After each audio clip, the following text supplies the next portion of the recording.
حضرت عبداللہ ابن عباس غالباً بیٹھے تھے تو آپ کے پاس کوئی تابعی بیٹھے تھے، تو اچانک آپ نے فرمایا تمہیں جنتی عورت نہ دکھاؤں؟ انہوں نے کہا جی دکھائیے۔ تو کہا وہ جو سیاہ رنگت کی خاتون گزر رہی ہے یہ جنتی ہے۔ تو انہوں نے کہا وہ کیسے؟ کہا ایک دن یہ حضور کے پاس آئی اور آقا کریم سے کہنے لگی حضور میرے لیے دعا کر دیجیے، مجھے مرگی کے دورے پڑتے ہیں تو میں گر پڑتی ہوں، تو آپ میرے لیے دعا کر دیجئے میں اس بیماری سے بچ جاؤں۔ تو اللہ کے محبوب علیہ السلام نے فرمایا اگر تو صبر کرے تو تیرے لیے جنت کا وعدہ ہے۔ آپ کہو تو میں دعا کر دیتا ہوں، تم ٹھیک ہو جاؤ گی، لیکن اگر تم صبر کرو تو جنت کا وعدہ ہے۔ تو اس نے کہا ٹھیک ہے مجھے منظور ہے، جنت وعدہ ٹھیک ہے، لیکن جب میں گرتی ہوں تو میرا پردہ کھل جاتا ہے، عورت ذات ہوں، چلو ٹھیک ہے بیماری رہے گروں بھی، لیکن اتنی دعا تو کر دیں کہ پردہ نہ کھلے۔ تو اللہ کے محبوب نے فرمایا ہاں یہ دعا میں کر دیتا ہوں۔ کہا کہ مرگی کے دورے سے اب بھی پڑھتے ہیں، اب بھی گر جاتی ہے، لیکن اللہ اس کے پردے کی حفاظت کرتا ہے۔ اللہ اکبر!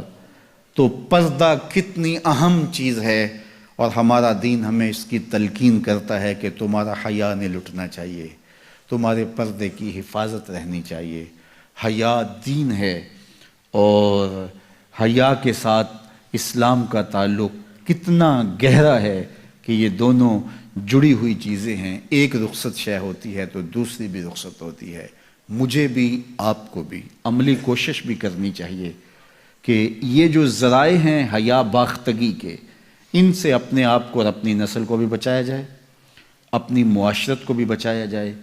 اور دوسری بات کہ ایمان کی تکمیل تو حیا سے ہی ہے، یہ باڑ ہے ایمان کے لیے، اگر یہ باڑ اتر گئی تو ایمان پر حملہ ہو جائے گا۔ تو ہم مغرب کی نقالی میں اس کو ترقی نہ سمجھیں، اگر حیا باختگی لباس مختصر بلکہ اتار دیا جانا یہ ترقی اور کامیابی ہوتی تو پھر تو کعبہ اللہ کا ننگے طواف لوگ کیا کرتے تھے، وہ ترقی یافتہ ہوتے۔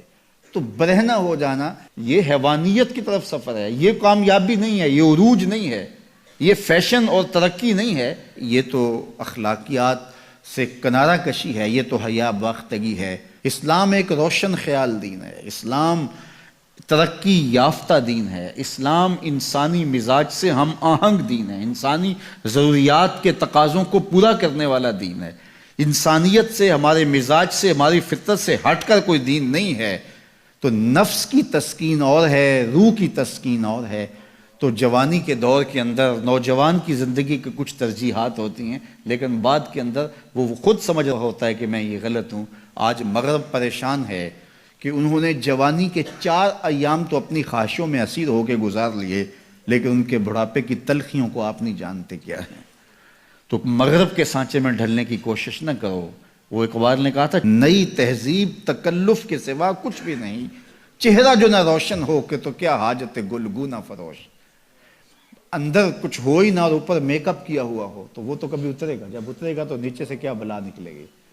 تو یہ مغرب کی تہذیب ایک میک اپ ہے، جب اترتا ہے تو نیچے سے بلائیں برآمد ہوتی ہیں، اور وہ بڑھاپے میں جا کے ان کی حالت دیکھو کہ وہ کتنی تلخ عجیب اور پریشان کن زندگی گزار رہے ہیں۔ لیکن مومن کی زندگی میں بظاہر تلخیاں بھی ہوں لیکن اس کا چہرہ روشن ہی آپ کو دکھائی دے گا اگر وہ اسلام کے دیے ہوئے اصولوں کے مطابق چلتا ہے۔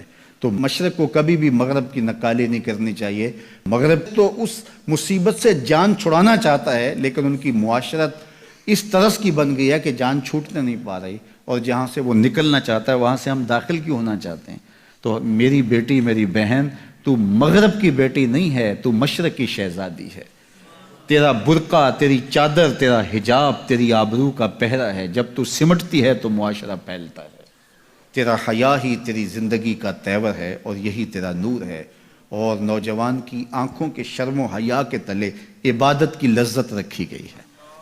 اگر آپ چاہیں کہ عبادات میں لذت نصیب ہو، سجدے میں قرار نصیب ہو، اپنی نگاہوں کی حفاظت کر کے دیکھو، سجدے میں سرور آنا شروع ہو جائے گا، نمازوں میں لذت آنی شروع ہو جائے گی۔ تو اللہ ہمیں حیا کے جوہر سے مالا مال